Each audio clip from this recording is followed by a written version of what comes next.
One of the best things about Communo is that we're all bound together in a culture of partnership.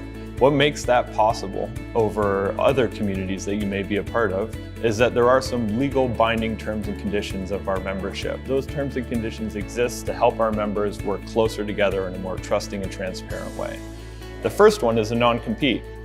When you're running an agency or you're building a business, your clients are number one to you.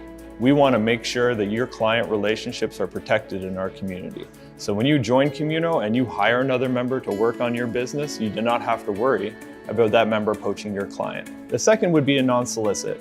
Just like a non-compete, your staff are also off limits. We want to make sure that your staff are your staff. It takes a lot of time and energy to build a team and train people and mentor them. So when you have brought in subcontractors that would potentially maybe like to work with your staff or you've partnered with another agency, they would then not be able to offer that staff a job directly. The NDA is really important also. Communo members traffic a lot of sensitive information across our app, in our facilities, in our compounds, and just through regular conversations. We want to make sure that whenever Communo members are talking, that they are always having the most confidential conversations in confidence. Fourth, there's indemnification clause in our membership, and that exists to ensure that everybody's client legal relationships are separate from those with other members. Because Communo is a subcontracting network, when I hire another member and that member does some work that is potentially damaging to my client is dealing with me, and then I am dealing with that member. We follow the chain of legal agreements and statements of work between each other.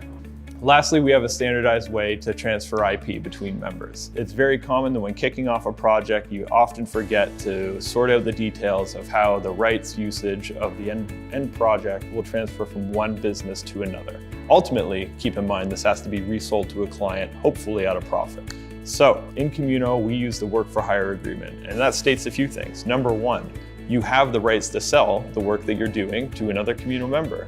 And number two, when you do sell it to them, you sell it to them in their entirety. They pay for the end product. If, however, there are rights usage, stock photography, or audio attached to that product, you have to make sure you work out some sort of other copyright transfer agreement. I should also state that these are just a starting point for Communo members to do business under a common sense contract.